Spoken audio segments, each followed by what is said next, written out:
Hi, this is Paul from finishYourSong.com, and in this video I want to build on what we looked at last time out.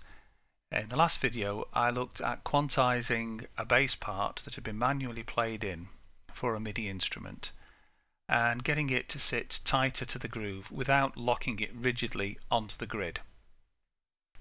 In this video I want to have a look at how you can get those parts quantized so that they match up with other parts and still not lose the human feel that we're trying to maintain. We're all familiar with the right-click menu that exists in Cubase, which has all the toolbar. We have the toolbar across the top, but if you right-click the mouse, up it comes.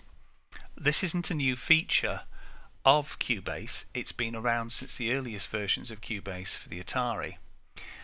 And this is one of the right-click menus that you would get in the project view of Cubase 3.0. Now there's an icon there that we are not familiar with today, and that is the Match Q or Match Quantize feature.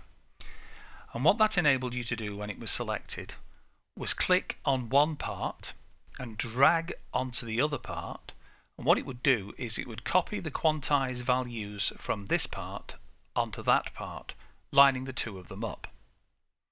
You could then go further and program your own grooves into Cubase, save them as presets, and then you could use a facility called Groove Quantize to make sure that all your parts right through the song lined up with the same groove.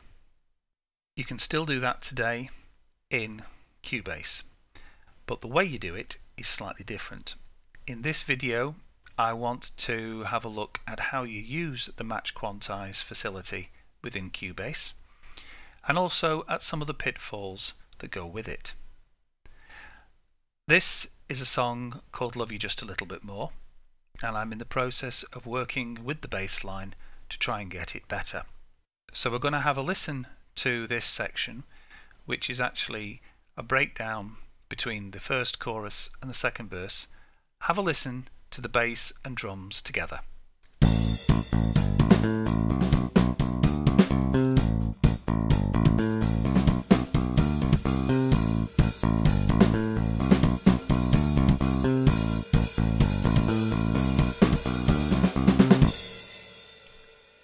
Okay, so it's a fairly busy drum pattern and the bass isn't quite in time with it.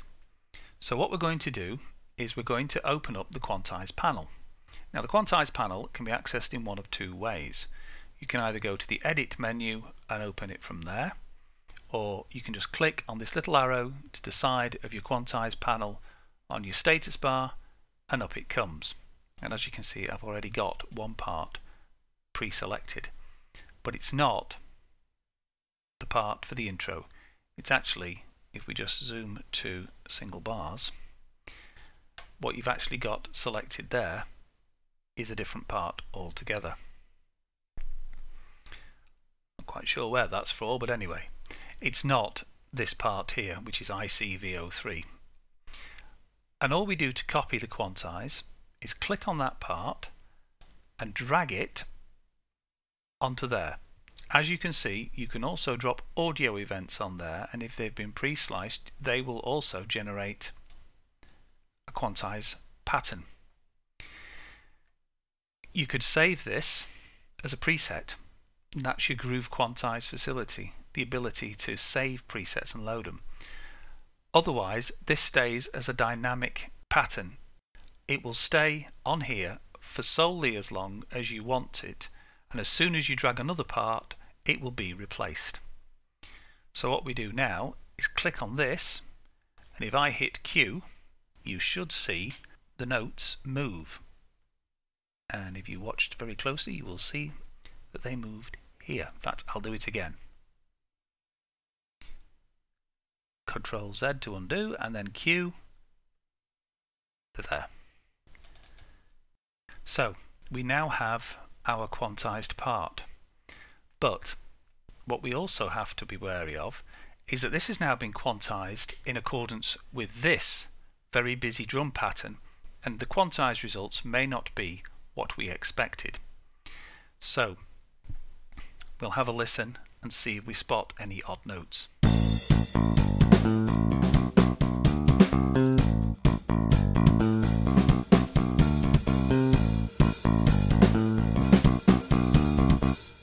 Aha! Something's amiss. This note here has been lined up with a line that doesn't align with the bar. So if we click on it and drag it back into place,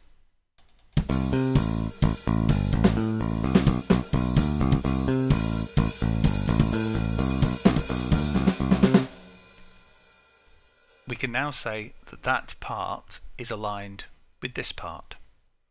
So you have to be careful when you're aligning one part to another, especially when it's a busy MIDI part like that, that the end results are what you expect, and it only takes a moment to listen through.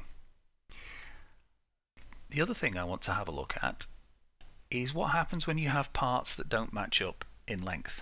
The reason there's gaps in the drum part for this song is that I haven't finished developing it yet. The problem with aligning the MIDI part, using this as a MIDI template, is that it will align these bars perfectly with what's beneath, but then these it will start again, and we want to later groove quantize this part with whatever will go there to make sure that they both line up properly. The same thing happens in the verses. You've got two drum patterns, and the simplest thing to do is to cut the verse in half, use that to quantize that to quantize that, and then if you minded to, glue them back together. But with the bridge, that's not going to have the desired results. Let's have a look and see what happens.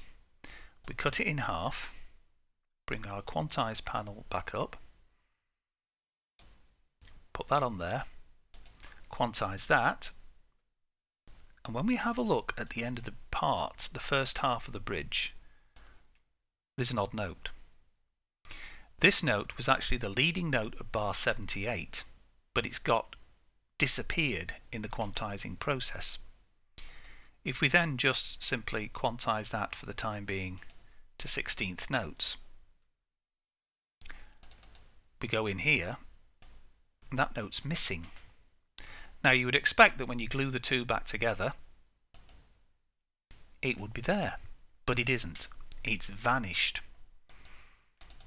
It's lost. Bar 78 has lost its leading note. So you do have to be careful. So if we just undo ourselves back to the point where that's together, the way to get round this is to go into bar 78, grab hold of its leading note, and make sure that it's bang on the line. I know we're trying to get away from everything being bang on the line, but you do have to accept that sometimes that's not always going to be possible. So we now cut that in half, quantize that to 16th notes, quantize that to the bass part below, glue them back together. Yep, that's cut. Glue them back together, and what you get now, your leading note of bar 78 isn't missing anymore. So there you go. That's how to line your bass line and your drum part up using the Quantize panel and the facility to match quantize. In the next video, having match quantized our mono bass line, got rid of the overlapping notes, we'll have a look at how to add a little more human feel to what we're doing. Until then, you take care of yourselves.